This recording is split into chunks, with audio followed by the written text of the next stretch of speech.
And let's not forget that Steve Kerr was very close to taking the Knicks job the year he took the Warriors job. And the owner of the Knicks is James Dolan, and he still is the owner of the Knicks. So I got to believe if he was ready to hire Steve Kerr 12 years ago, now Steve Kerr's racked up 4 titles as a coach, that he would still be a viable candidate.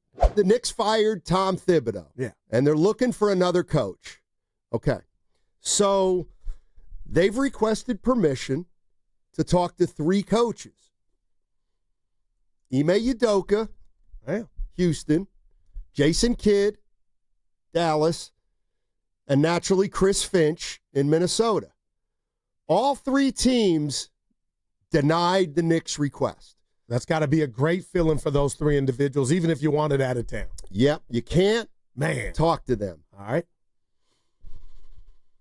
If the New York Knicks called up Joe Lacob and said, can we talk to Steve Kerr about our opening? What would you do if you were Joe Lacob?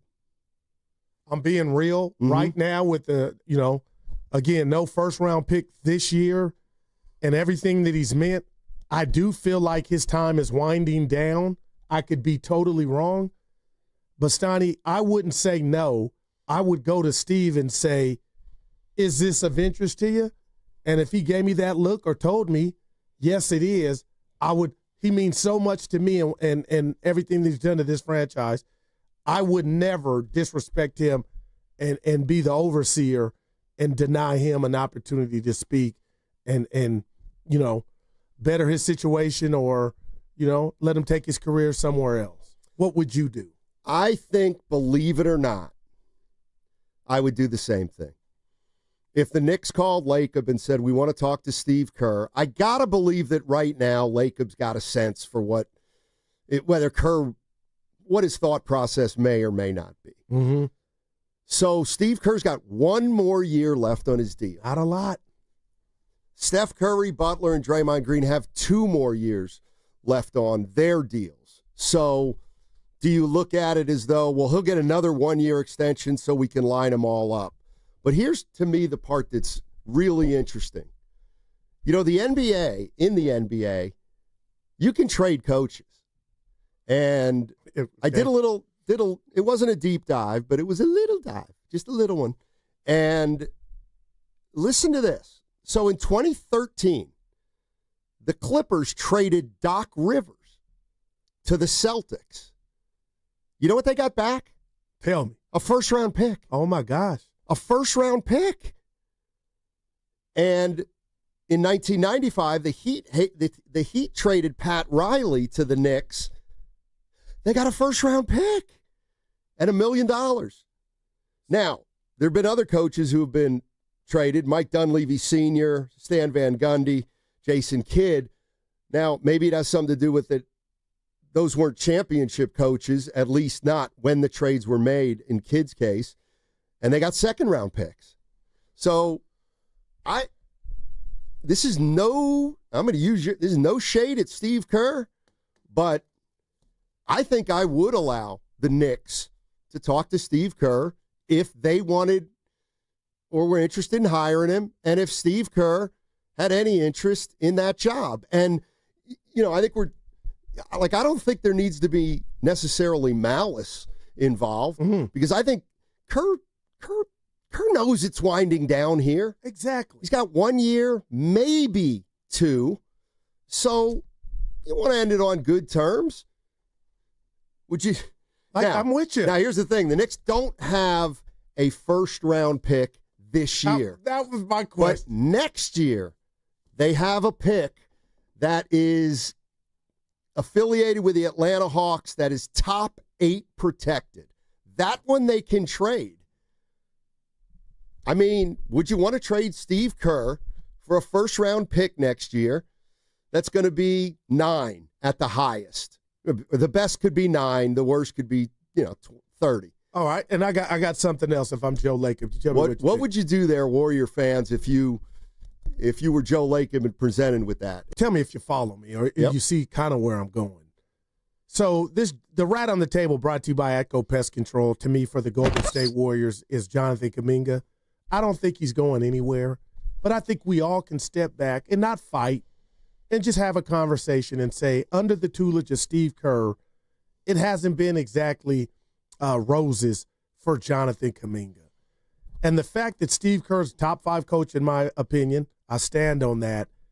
The fact that his time is contractually winding down, there's a reason for that. There's a natural reason for that. And it could be Lacob, it can be Kerr, and I think most likely it's Kerr. But, Steiny, I feel like if you could get a first-round pick, he's only got a year left on the deal, and he probably still wants to coach and maybe need a new challenge.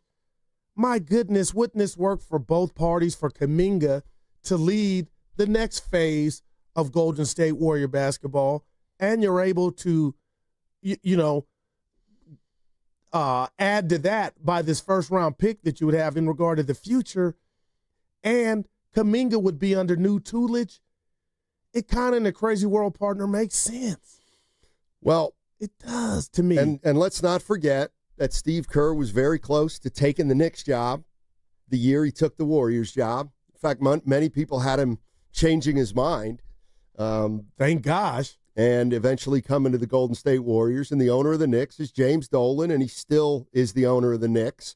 So I got to believe if he was ready to hire Steve Kerr 12 years ago, well, now Steve Kerr's racked up 4 titles as a coach, that he would still be a viable candidate. And like this is what I mean. I mean, if you're really telling me the Knicks called the Timberwolves about Finch, the Mavericks about Kidd, and the Houston Rockets about Udoka, I mean, I'm just waiting for the story that they've asked the Warriors about Steve Kerr, because it's got to be on the verge of happening, I would think, and it just got me to wondering where the Warriors are right now. Now, keep in mind, and here's what I'll do just for the sake of this, Goo, is, like I said, next year the Knicks could trade a top 8 protected pick. So if you're the Knicks, you figure probably next year you're going to be good again. So the reality of the situation is we're probably looking at a pick that would be, I don't know, let's say 22 to 26. Not great, but not, better than nothing. Better than nothing. And then the second question is, if you would do that, who would you hire? And that was the other thing I was thinking. You're going to need to hire a coach pretty soon anyway to take this team into the next phase. So if it's a year early and you can get a little pick out of it, what do you think? Yeah, no, I think, what if Steve Kerr is really getting frisky? I'm thinking of all the great interviews he's done with Willard and Dibbs, and they probe him and they pry, and he talks about Steiny, he sounds like a guy that's going to coach till he can't coach. But I do wonder if, his time just naturally might be winding down here, and now he could scratch that itch of coaching somewhere not in the Golden State by the Bay.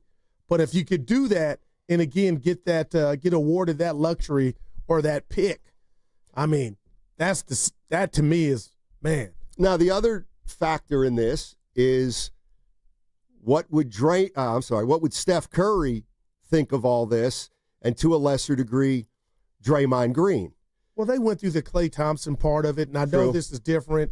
Like nothing, and I got to be careful here. To me, Steiny, nothing will ever hit hard like that, even if they thought it was the right move. So I say that to say, partner, is they're so worried about their time on the back nine winding down.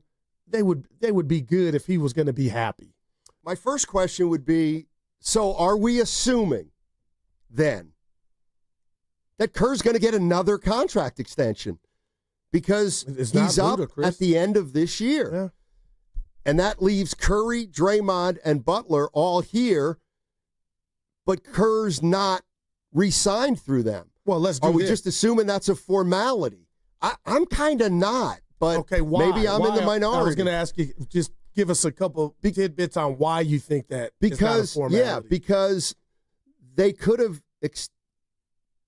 given him a 2-year extension at the time, which would have naturally aligned with Curry and Draymond, but for some reason they didn't. and they only made it a 1-year deal, which I do think was a little strange considering that Draymond and Steph have an extra year without Kerr under contract at this point. So it's just gotten me to think a little bit about what would you do if you're Joe Lacob? I almost feel like saying, what do you do when the Knicks call you? Because you can't convince me that they haven't had interest in Steve Kerr. They don't have interest in Steve Kerr, a guy they wanted to hire 12 years ago. They've asked for Finch, Udoka, and Kidd, and, okay, they didn't get permission. Well, you got to at least call the Warriors and get the no. You would think so. From Joe Lacob, don't you? Yeah, no doubt about it. You would think so.